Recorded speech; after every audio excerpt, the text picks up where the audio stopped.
वरुण का जाल में फंसना।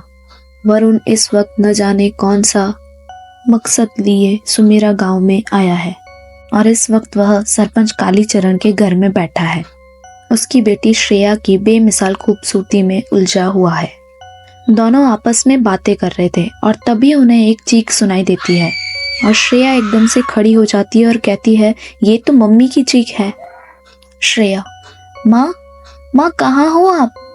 और उसकी माँ की आवाज उसे सुनाई नहीं दे रही थी। वरुण, आवाज आई किस तरफ से थी? शायद ऊपर की मंजिल से। दोनों ऊपर जाके देखते हैं लेकिन कोई आवाज सुनाई नहीं देती। श्रेया, मम्मी तो यहाँ भी नहीं है, कहाँ गई मेरी माँ? वरुण, बाहर कुत्ते इतनी तेजी से क्यों भौंक रहे हैं? शायद कोई आया है, रुको तुम यहाँ, मैं देखता हूँ। वरुण देखता है कि कुत्ते घर के पीछे की तरफ भाग रहे होते हैं और वो पीछे की तरफ भी चेक करता है लेकिन कोई भी नहीं नजर आता उसे। कुत्ते भी वापस भौंकते हुए उसी की तरफ आ रहे थे और वो अंदर आ जाता है।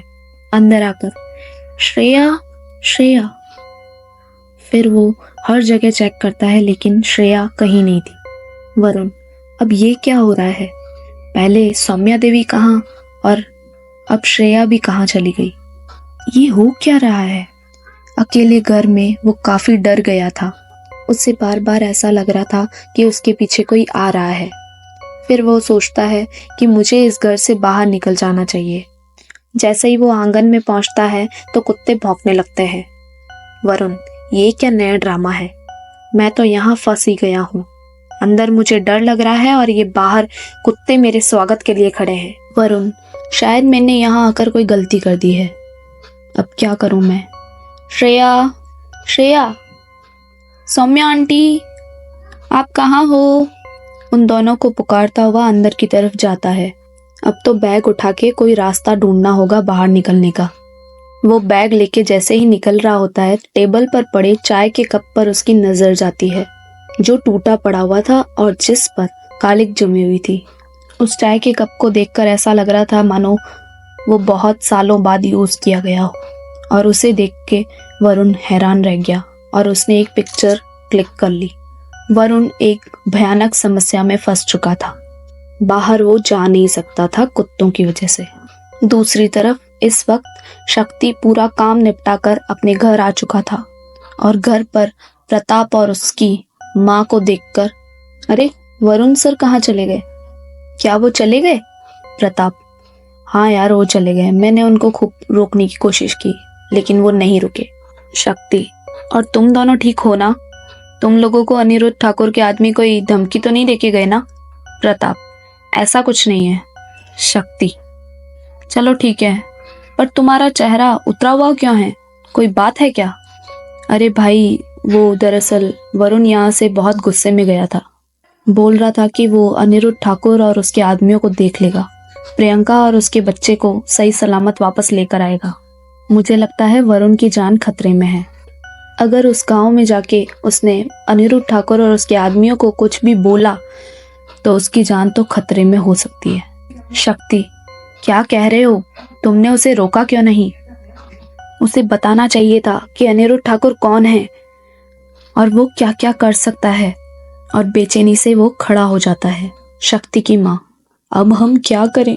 हमने उसे काफी समझाया था और कहा था उस औरत प्रियंका के पीछे मत जाओ, पर वो माना ही नहीं और गुस्से में अपना बैग उठाकर निकल गया। शक्ति, तो फिर अब क्या करें? प्रियंका की जान भी खतरे में है। चलो इस बात को छोड़ देते हैं, लेकिन अब वरुण की जान भी खतरे में पड़ गई। हम वरुण को तो कम से कम रोक सकते हैं। हमें वरुण को समझाना होगा वहां जाके और अनिरुद्ध ठाकुर के आदमियों से दूर रहने की सलाह देनी होगी। प्रताप, क्या कह रहे हो भाई? मैं नहीं जा रहा वहां और आप भी मत जाओ। बेवजह मुसीबत लेने से काम नहीं चलेगा। ठाकुर को पता चला कि हम भी वरुण के साथ मिले हुए हैं तो हमारे ऊपर आफत आ जाएगी।